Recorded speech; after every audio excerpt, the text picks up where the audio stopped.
watching IndieWire. We're here at the 40th Film Independent Spirit Awards. We're celebrating Big Boy now. We're here with the filmmaker, and we're here with the best breakthrough performance. How does it feel to be here, Isaac? It is crazy. It's amazing. It's wonderful. It's great. I'm working on putting it into words better. It's a lot. Do you feel you've broken through? I mean, I think so. It's gone up from here. It's only been up since we filmed it. It's only good things. Corey, talk to me about finding this kid and this experience. What's it been like? It was just a blessing. You know, Isaac was the first tape we watched for this movie, and we immediately knew that it was just like the perfect choice. He had such empathy for the character, such a great sense of humor, and such like complexity in his performance. And I mean, you can see it in the movie. He carries the whole thing. It's just beautiful to watch. Getting a really solid relationship between a filmmaker and an actor is not easy. When did you guys know that you were connecting and that you really found the right vibe for you both?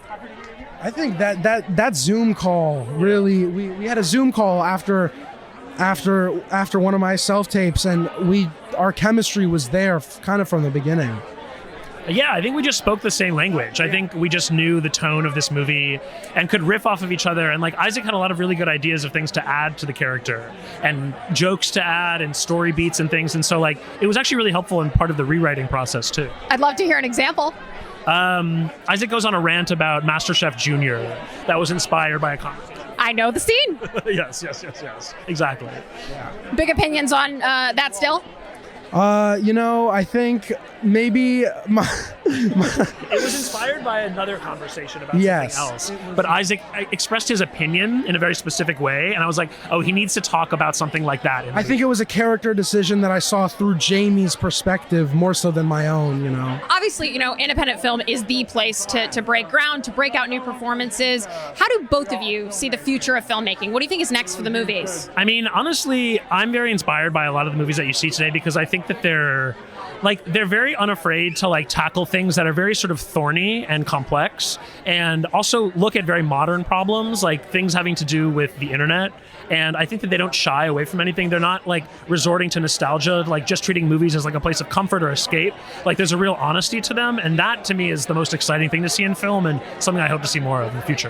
How about you, from what you've seen? From what I've seen, I actually kind of stole my answer a little bit. I think that movies have shifted a little bit towards a more raw and meaningful purpose in their scripts and in their performances, and I think that is the future.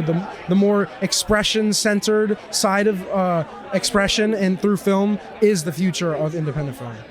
And authenticity and that kind of representation is so important when it comes to seeing yourself represented on screen. What type of role are you looking for next? What type of movie are you looking to make next?